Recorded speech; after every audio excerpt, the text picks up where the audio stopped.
Mettre de l'argent de côté sur un livret A ou une assurance vie classique que tu as offert dans ta banque ou ton assureur, ça te fait gagner de l'argent. Et si je vous disais que vous perdez de l'argent chaque jour, sans même vous en rendre compte? Dans cette vidéo, je vais vous expliquer pourquoi l'épargne est le pire ennemi, le pire conseil que j'ai jamais entendu de ma vie.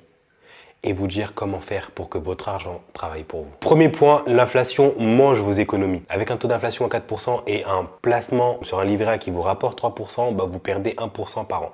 Je ne dis pas qu'aujourd'hui l'inflation est à 4% et je ne dis pas que le livret A rapporte 3%. C'est juste un exemple. Si vous avez 10 000 euros sur un livret A, vous perdez 100 euros chaque année. Seulement si la différence entre l'inflation et le rendement de votre livret A est de 1%. Et je trouve ça drôle justement les personnes qui refusent d'investir par peur de perdre de l'argent, alors que ces personnes-là en perdent littéralement sans rien faire, en pensant que l'épargne, c'est idéal. La sécurité de l'épargne, c'est une illusion. On vous a sûrement déjà dit que l'épargne est sans risque, et qu'il fallait mieux épargner que dépenser dans tout et n'importe quoi. Vaut mieux dépenser dans tout et n'importe quoi, parce que ce tout et n'importe quoi, tu pourras peut-être le revendre un jour. Il y a des personnes qui se font des milliers d'euros avec Vinted. Il y a des personnes qui ont plus de 50-60 000 euros sur des comptes courants, sur des livrets bancaires. Tout augmente autour de vous. L'immobilier, les prix ont augmenté de plus de 30% en 3 ans. Le bois, ça a augmenté, ça a explosé. L'électricité, ça a explosé. Tout a explosé. Même les services, même les fournisseurs de services ont augmenté leur prix. Ton caddie de course a explosé. Tout augmente, mais pas ton épargne. En 1980, avec 1000 francs, tu faisais un plein de courses. Aujourd'hui, avec 150 euros, tu achètes le strict minimum. Laissez votre argent dormir et il va perdre toute sa valeur. Et le troisième point, ce sont des frais qui sont liés à tout ça. Lorsque tu veux investir dans une assurance vie, sache que il faut vraiment que tu aies un professionnel adapté qui sache comment gérer tes contrats, choisir des bons fonds.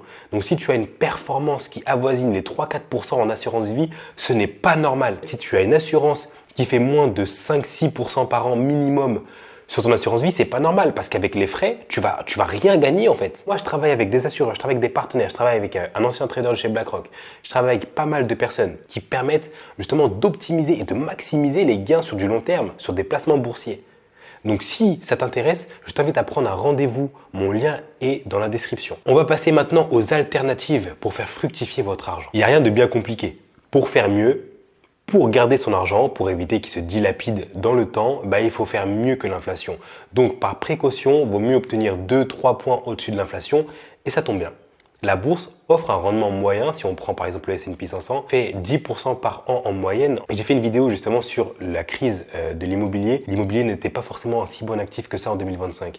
Je t'invite à la visionner. Qu'est-ce que je dis dans cette vidéo? Je parle de cycle. Tout a une histoire de cycle. L'immobilier, les cryptos, la bourse. Quand on parle de cycle, il y a forcément des périodes de crise, des périodes dynamiques et des périodes de stagnation. Vu que tu vas investir sur les pires mois, mais aussi dans les meilleurs mois, c'est que si la bourse fait en moyenne du 10% par an, toi, en réalité, en faisant des versements programmés tous les mois, tu vas plutôt faire 6-7%. Tu n'as pas besoin de plus pour battre l'inflation.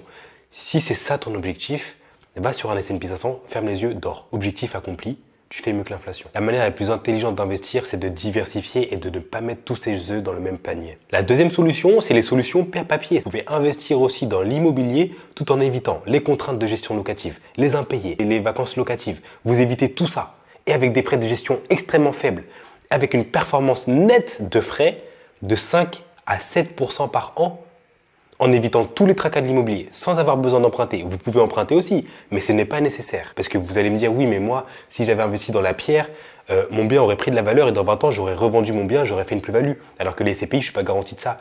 Si, avec des parts de SCPI, c'est tout comme l'immobilier, ça s'aligne sur les prix de l'immobilier. Si l'immobilier augmente, tes parts de SCPI vont augmenter, tu vas les revendre plus cher. Et en plus de ça, tu gagnes des loyers. Tu as des stratégies qui te permettent d'éviter de payer des impôts sur la SCPI pendant 5-6 ans. Et non seulement tu vas payer moins d'impôts, mais en plus tu vas bénéficier d'une décote de 30 à 50%. C'est-à-dire que tu vas acheter moins cher et tu vas revendre plus cher. Et le moment où tu vas récupérer tes 50%, tu n'auras même pas d'impôt sur la plus-value que tu vas réaliser. Pour ceux qui veulent en savoir un peu plus, je vous invite à prendre un rendez-vous. Mon lien est dans la description. Et tu as aussi des solutions qui sont fiscalement avantageuses. L'assurance vie, c'est un excellent levier fiscal pour tes placements si tu as des objectifs qui correspondent à l'assurance vie. C'est-à-dire un objectif de transmission, de succession ou même un objectif de faire fructifier ton argent et un objectif qui est aussi très liquide. Parce que j'allais citer aussi le PEA, tu as une exonération peut-être sur la plus-value après une période de détention.